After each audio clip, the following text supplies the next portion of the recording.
Sonny, 2 weeks on Saturday, you find out Marcel Braithwaite. Yeah, man, can't wait. It seems like a bit of a step down for you, mate. Realistically, I know it's a beautiful title to win, and every British fighter wants to win the British title, but you've already really gone past that, because your world ranking is higher as you are now than by picking up the British title. Yeah, of course, but it's something I've always wanted, the British title. And to be honest, we'd given up on the whole dream of getting that British title anytime soon, and that's why I did drop down to flyweight. Remember, when I dropped down, I was still mandatory at super flyweight, waiting for an opponent, since, to be frank, pulled out a purse bid. And it just so happened that after getting ranked 4th for WBO at flyweight and 9th of the IBF, we was looking at in the next 2 fights, then pushing on for a world title. That was the plan, all at flyweight, a couple of learning fights, and then at the back end of next year, push for a world title. But Marcel's turned around, put his hand up, and the board have passed it for the British, so that's where we're at the moment. You know what I mean? I'm only 23, and yeah, even though with the Ryan Farag win and then the international wins after that, I perhaps have passed British level without really fighting it all too much, I still didn't get the British title. Do you know what I mean? So on paper, this is a very hard fight for Marcel, because really he's only beat people that he should have beat. Most of them, I think none of them have got a winning record, and I think since your 6th fight when you fought Ross Murray, every single person you fought has come into the fight with a really, really good winning record, bar one. Yeah, I mean, it's hard, you know what I mean? And people look at it that he's not knocked out anyone, but at the same time, if you look at the people he's fought, there's no one that really stands out, that he should have knocked out that he didn't. So I don't think you can really read too much into that. And you can really only beat what's put in front of you. He had that blip against Brett Fido. There's a lot of reasons for that as well. Yeah, but I've been in the ring with Fido, and I've also used him since that fight a few times as a sparring partner, so I know how tough and tricky he is, you know what I mean? So that's not, if you're going to lose to any of these journeymen, that's probably Fido and you know what I mean? Craig Derbyshire, who beat they're very tough. Really ridiculously tough, aren't they? Yeah, I boxed Fido in my 2nd and Derbyshire in my 3rd. I think just after your brother lost his world title, his first fight was against Craig Derbyshire. One of his comeback did 8 rounds against him. Yeah, he did 8 rounds, and so, and over 10 rounds as well. He is a nightmare. You know what I mean? He's very fit, he's very tough, and then he keeps going. So arguably, I think because he had a lot of time to prepare for the fight against Marcel, it was without doubt the best Craig Derbyshire I'd seen. But I think by boxing as well as he did, he lost that little bit of, that rawness that he has. When he just wings all shots over in and out. When he wants to have a scrap. Yeah, and I think he was too clinical. I think it'd be nice to see him have that happy medium of where he has got those boxing skills and he does use his jab a bit more, but he still has that natural tenacity. Yeah, like I was sat ringside when he boxed Tommy Frank, and he pushed Tommy Frank very, very close. And I think he caught Tommy Frank in the 5th or 6th round, and since that he just went missing for the last 4 rounds, whatever it was. Now, he is a very, very tough fighter, Craig, and he does just keep going. So that was a good win. On paper, it doesn't look like a good win for Marcel to win English, but for people that actually know boxing, that's a decent little thing. Over 10 rounds, because he's beaten some good kids over the longer distances. Obviously, he's it was an important fight for him. First time, for 10 rounds, first major title and everything, and he knew if everything went well, this was going to be his reward, and I didn't think it'd come quite as quickly as it has done. Yeah, I mean, I think the reason why is I was already penciled in to fight on the 21st of December. That was happening anyway, regardless of whether it was Marcel or another one of these foreign opponents that I've been fighting. So when they got offered it, I think it will be 8 weeks from he got out the ring of Derbyshire to fighting me. I think it'll be something along that. But I've boxed in less time than that before. I've boxed in 7 weeks from fight night to fight night. I did 2 10-rounders. So when you stay in the gym, you stay in shape. It's not the end of the world. But yeah, I think because if he didn't take it then, he'd be looking at March or April, because the way my fight year is always set up, I'll fight in December, then I won't fight again until March, April. I like my Christmas and my New Year's. I was just asking you before then, so if you win this title, what's your intention? Because you were saying before you were going down to flyweight, is that still on the cards, or is this something that you want to defend and try and win outright? Look, at world level, I think flyweight's where I need to be. But domestic, maybe even European, super flyweight, I'm quite comfortable. Do you know what I mean? And when I get my hands on this British title, I want to keep it. So that means my next fight dates, I'm going to try and get British opponents in, offering it to whoever, whenever. Do you know what I mean? It's a title I want to win outright, and I don't really see it stalling my career because, it was looking at pushing on to world titles sooner rather than later. But being only 23, turning 24 next month, I don't need to rush straight up to world level. I think I'm going to have a long career, and I think I'm going to get there. And all this experience, and perhaps even, just say if touch wood everything goes well for me, win the British, defend it 3 times, all in 2020. That'll set up a huge 2021, and the exposure that will come with it, financially, contractually, it will make sense to do that more than anything. Do you know what I mean? Make no bones about it. I had meetings over in Dubai, after my last fight, and I was pretty much said in no uncertain terms that if I said to them, look, I don't care, I just want a world title in my next fight, it could have happened. Do you know what I mean? Like, we've got the backing, we've got the funding, we could get one of these world champions over. That's not a problem. But by doing that, I'm shortchanging myself for what, say if I wait, 3 or 4 fights, I'm going to shortchange myself for the money that I earn. And I understand that. Do you believe that when you become a world champion, you want to stay a world champion? Of course, who doesn't? Do you know what I mean? But that's what I'm saying, that's why you want to take your time now. No, I pay my management, and I personally believe in MTK. I've got the best management in the business. For me, they've done great things. For my brother as well. So when they say something, I tend to listen to them. Do you know what I mean? And they advise me, we can push on to world level right now. Like, we can do that right now, or be a bit more patient. And then this British title came up, and that's perfect for me because I was getting a bit bored fighting all these Mexicans because I was winning and looking good doing it, but I wasn't really getting, not that I need it, but I wasn't getting the praise and credit for perhaps I deserved. I think you got a lot of praise when you beat Ryan Farrag because we know him. Exactly. And he's been a former European champion. Exactly. And there was, a slight bit of aggro before the fight. Yeah, I think even though I was seen by most as the favourite, there was a fairly large enough percentage of people that thought, actually, do you know what, Farrag could really give him problems, because obviously Burnett beat him fairly comfortably, but it was still a hard fight for him for the whole 12 rounds. So because that was really the first time people had proper seen me. So if I weren't, what I thought I was, then I would have got shown out that night. But obviously. Well, are you upset now Paddy Barnes retired? Nah, because it was never that. And right now, I've got a bigger profile and bigger platform than Paddy Barnes. Do you know what I mean? So when I was really calling for that fight is when I didn't. You know, when I needed someone like a Paddy Barnes, but I got Ryan Farrag. I got that, and then I've had the performances and the wins and the titles to, bypass having to fight someone like Paddy Barnes. How many sales you picked up now? You picked up a fair few, haven't you? Well, 5 now. 5. There'll be 6 on the 21st of December as well. So the picture after the fight would be nice. All my belts. Yeah, no, it really is an intriguing fight. Marcel knows this is a hard fight, but as he said to me, he's got nothing to lose and everything to gain. Of course, and I'm not ignorant to that fact.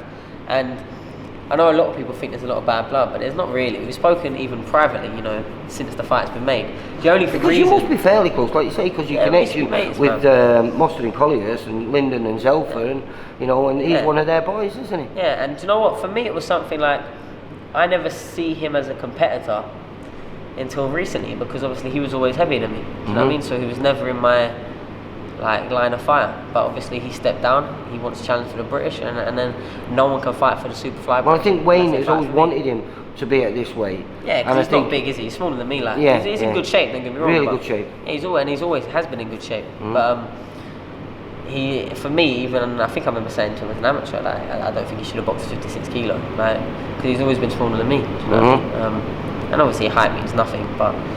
No, normally boxing the right weight is massive. Do you know what I mean? Well, he normally uses it as an advantage, but against Craig Derbyshire, he couldn't because Craig was as small as him. Yeah, of course. And everyone's style is different. Like me personally, I like boxing people that are a little bit smaller than me. I think I can control the range great. So for me, it should work out.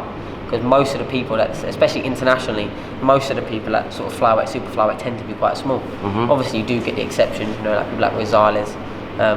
My brother was a massive flyweight. Do you know what I mean? Well, that was what I was saying when I bumped into you at the memorial for Tom Bell. Yeah. First time I'd seen you and your kid, in person, stood next to one another, and it was crazy. Yeah. You're fighting the weight above and he's the weight below you. He's got proper skinny legs, Charlie. Nah, do you know what? I think really what started, I was always looking to campaign at flyweight, but when I got it, I think it was my 5th or 6th fight, I boxed for the WBO European.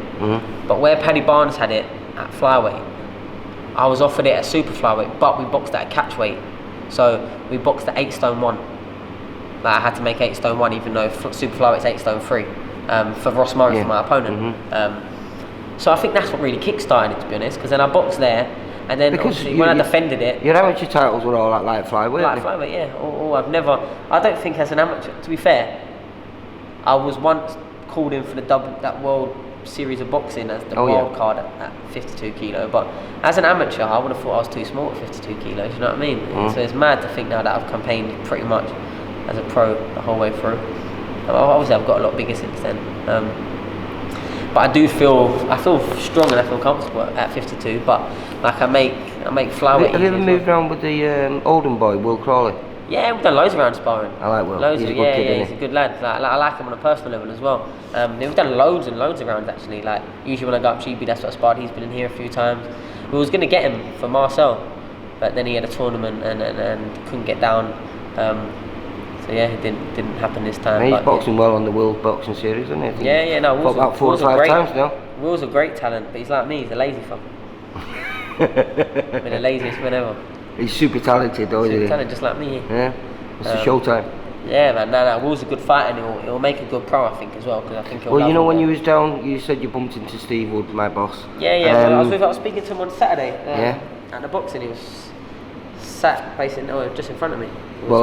You would have been watching the Sam Bowen fight against... That's the fight with Sam Bowen versus Kakachi. How do you feel with Zelfa? Because they're all talking about that. Well, Zelfa wanted Sam, didn't he? And to be fair, Kakachi, I've never really seen too much. I know we lost against Martin J. Ward. But... Was it Tommy Ward? Was it Tommy? I thought it was Martin J. Ward. Maybe I'm wrong. You might be right. Yeah, you're right. Yeah. And obviously he's a great fighter, so there's no real shame in that. But it's close. He believed he won. I don't know. Like I thought Sam Bowen maybe a bit too strong for him, but I thought I had it close. Me. I know like a few people saying, Kakachi well won, but I thought Zelfa's last couple of performances have been pretty outstanding, haven't they? Yeah, he's boxed very well, Zelfa. It's just how quickly you want to put him into a fight like that. I don't know. I don't know what the plans are for him. I think he's had quite a few fights now, so maybe the British is next. You know what I mean? And he can join my club as the British champion after I get on the 21st. But yeah, I think looking at that performance, that fight, Zelf would have rather faced the Sam Bowen than Kakachi, because I think Kakachi moves a little bit tricky, but he still grips it out. Sam did look quite one-dimensional. I just don't think either of them. I know Anthony interviewed him once when he was fighting one of our shows, and I just don't think they boxed to the best. I think they both went to war rather than use the skill, because they both can box a little bit, but they didn't really show that on the night. Bowen caught him. I think that eye was terrible for Bowen. His eye proper ballooned up. He couldn't see it at that, I think, but the last few rounds. Obviously gutted for Sam. I don't really know him personally, but he's always been a tough fighter, can bang. But I think he just, he seemed a bit one-dimensional in that fight. Maybe he just got drawn into the fight, and maybe he thought it was working more than what it was. We were speaking before, but can you explain to me? You're a South London boy, and here we are in Sheffield. So how did that come about? Well, originally I moved up for university when I was 18. I knew I wanted to come to the Sheffield Uni, Sheffield Hallam. I got a scholarship and whatnot, and then... What was that in them? Sport studies.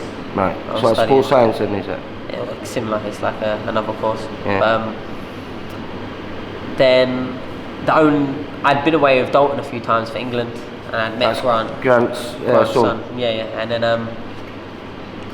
so when I knew I was coming up to Sheffield, I just messaged Grant, messaged Dalton, and then it's the only gym I ever tried, to be honest. And I fit in straight away. It was a steep learning curve, because the way training was and the things that we did was very different to how I used to train back in like Repton and at home. Has this been good for you? Because great. Maybe a few people used to say you were a little bit lazy because you learned your skills. Not lazy. Lazy to be fair. But I always thought I knew best. Yeah. I always thought no one could tell me anything, and that was the mentality probably instilled for me from my dad, to be honest. He had that mentality that I was so gifted and clever that a lot of the trainers that I worked with couldn't really teach me all too much. And Grant drilled a lot into me, and I didn't have a fight from the September when I joined until the ABAs in about March, April time. Yeah. I didn't have a fight, we were just working on things, and I remember him speaking to some of the England coaches, because obviously they're based up in Sheffield and whatnot, and some of Yorkshire that he just knew quite well. And when I first joined, they were saying to him, bear in mind he's like the head of England, like head of England boxing at this time, coaches, you won't do nothing with him, all he does is run around, and do you know what I mean, and go missing.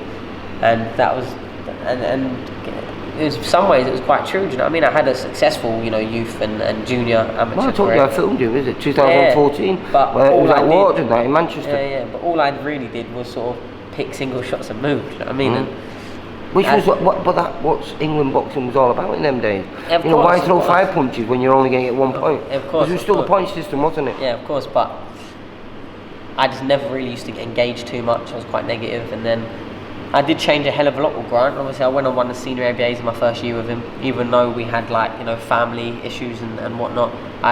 Grant tried pulling me out 9 days before the first round of the ABAs. Hadn't been in the gym for 3 weeks. I was down in London because my mum went in hospital, and I was like, "Now I'll come up and get down." I had to lose 9 kilos in 9 days. Did it. Then I had 5 days from the weigh-in to the Yorkshire finals. I won that. Was weak as a kitten, literally. Like, if I didn't have a relatively novice kid in front of me, I would have got beat by anyone. Like, really, I was dead at the weight still. But then I had a month until the ABA quarter semis and finals, and I won and boxed well. Beat Galal Yafai, Joe Mafosa, and that was my first tournament with him. And then there was a time when I went pro. I moved over to Spain with MTK Marbella, but that's because Grant couldn't train amateur and pros then. Right, yeah. And then before my third fight, well, it was before my second fight really, but he didn't do my corner because he had someone else already out in the amateurs. And then Grant's been with me since my third fight. And your brother joined, was that purely because you were here?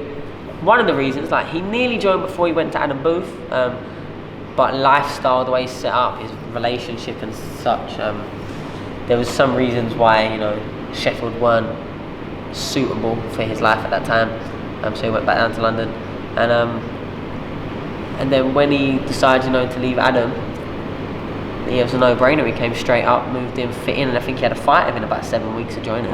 I mean, this place is certainly in the lighter weights doing something a bit special. I mean, what Lee McGregor's done in 8 fights is quite phenomenal, Lee isn't McGregor, that he's had 3 fights with us already in the space of something like 5 months. So did he come to you here after he'd won the Commonwealth, or was the Commonwealth under you?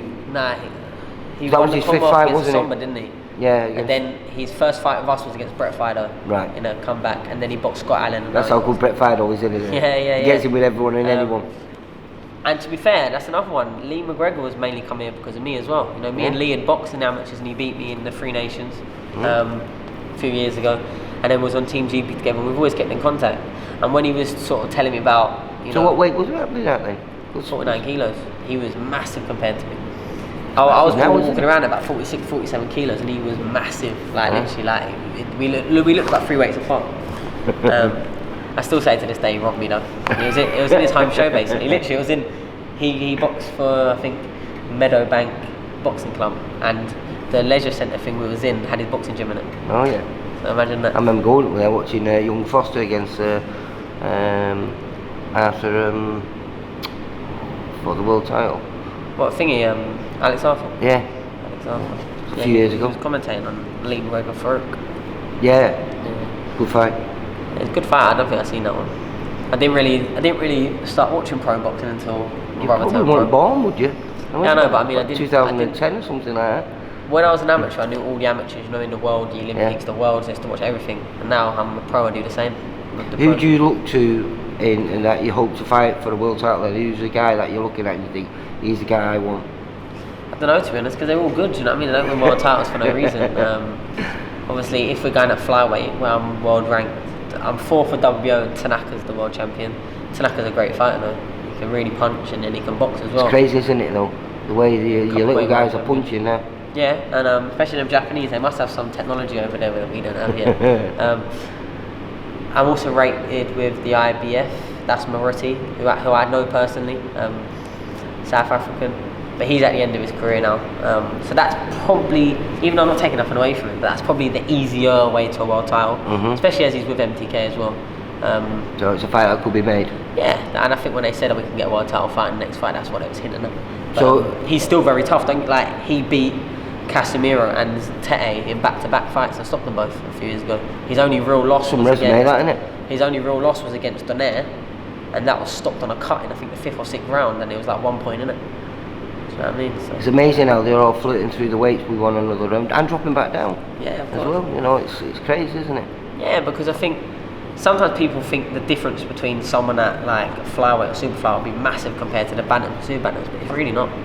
It's really, really not, because a lot of the ones that are chilling at bantam and super bantam, I look at Marcel for example, just dropped straight down to super flyweight. A lot of them could get down, and by the time you have that 36 hours rehydration. But what's your walking around weight then? It depends, to be honest.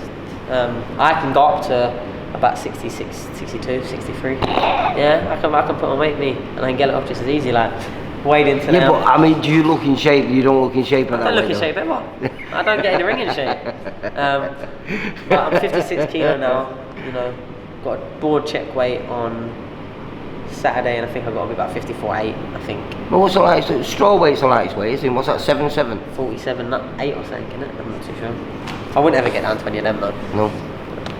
But like, I made flyweight relatively easy. I say relatively easy, it was still hard for the first time in years. I think that's the problem. It was more mental than anything, because I'd been making super flyweight for so long. Like, when I'd got to that last kilo and a half, in my head I should have already made it, do you know what I mean? So it was battling myself psychologically thinking, why have I taken this fight at flyweight for? But I yeah. remember Tommy Stalker saying once, he went, I never struggled to make weight.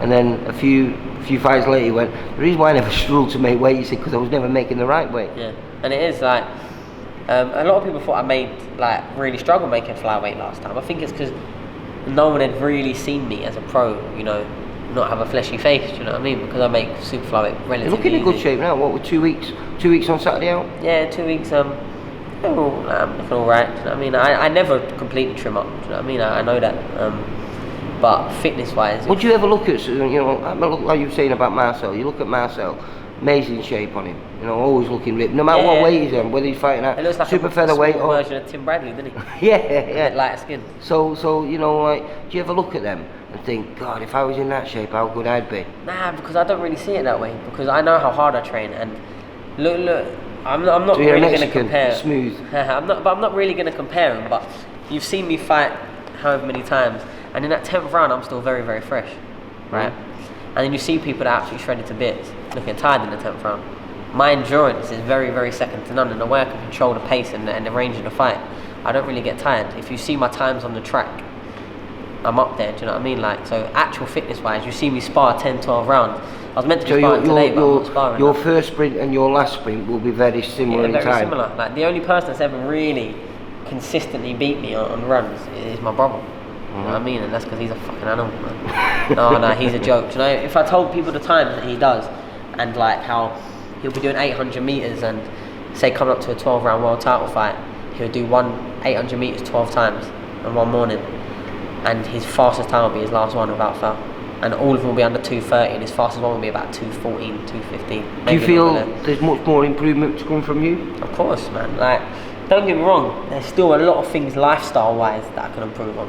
And don't get me wrong, I take boxing very seriously. You never see me miss training. I'm always in the gym. I don't make excuses, even when I'm aching. Like, But I maybe love to life spar. choices outside In of... between camps, especially, you know what I mean. I like my food. But you couldn't have had much time between. This, like say, this is your 6th, 10th round You in say 14 that, but months. I find a lot of time to put a lot of weight on in such a short time. Like, I was in Dubai 4 days after my last fight, a week all inclusive, everything paid for.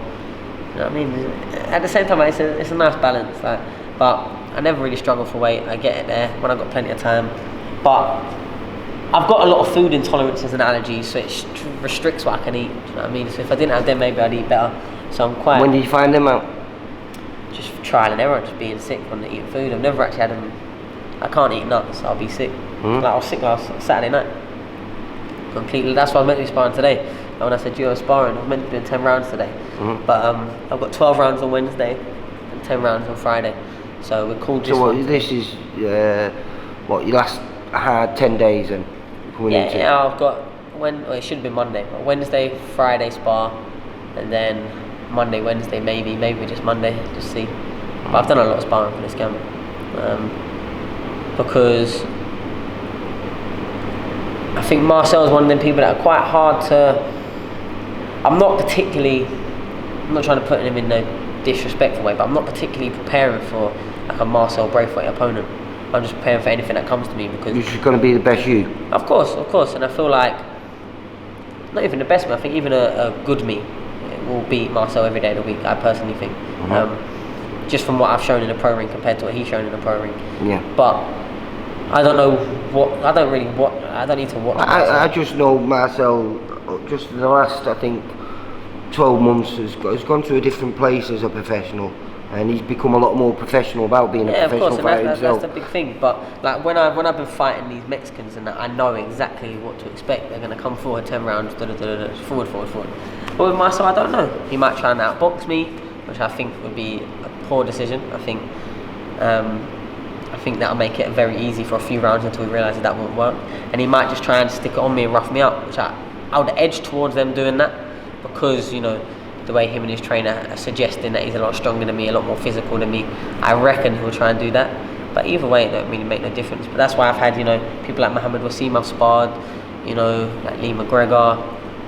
People come forward. Great having these two. You're him in the camp with you. Carl Youssef, English champion, 6-0, vacant. He's just up the road from here, isn't he? Yeah, vacant for the he trains it. Oh, does he? Yeah, and he's fighting for the vacant British. So by February, I think he's fighting for it. By February. Who you got here then? Who trains here then? So you've got me, my brother, Carl Youssef, Lee McGregor. They're the lighter weights. Yeah. So we all spar a hell of a lot of rounds together. Then you've got Dalton Smith, who's obviously signed with Matchroom, Grant's son. Then you've got Dennis Radovan, who's a German fighter. Yeah. Who's he just with beat Louis Sauerlands. Batich a few weeks ago down London, didn't he? Yeah, he's with Sauerlands. And then you've got Levi and Christian Kinciona. Yeah, I know the kid. Yeah. He fought for the Central Area title last year, I think it was, or earlier on this year. And I think he's going to fight maybe that Mickey Ellison in the beginning of next year. Yeah, so he should have been fighting, shouldn't he? Yeah, and then Mickey fought Jack Sellers, and Jack Sellers beat him on a point. Yeah, something come up with his medical, and yeah, it was a brain scan what everyone's failing now, isn't it? A week and a half later he got put through, Yeah, so it was just annoying, to be honest, more than anything, as a boxer preparing, selling all those tickets and that. Yeah, and then having to pull out, so then you've got to pay for that test to prove yourself that you are fit to box, and so it's a bit of a double whammy, innit? You lose a paycheck and you've got to pay one out. Yeah, so obviously gutting for him, but I was with Mickey Ellison the other day actually at my medical. Nice lad, isn't he? Getting medical, yeah, I'd never met him before. Yeah, he's a good kid. Nice Just man. beat Charlie Schofield on one of our shows a few weeks ago. That was, I think, an eliminator for the English or the British, I'm not sure. Yeah, I think I've been asked to commentate one of your shows next year. Yeah? Yeah. Going to wind it up, aren't we? Fill it up.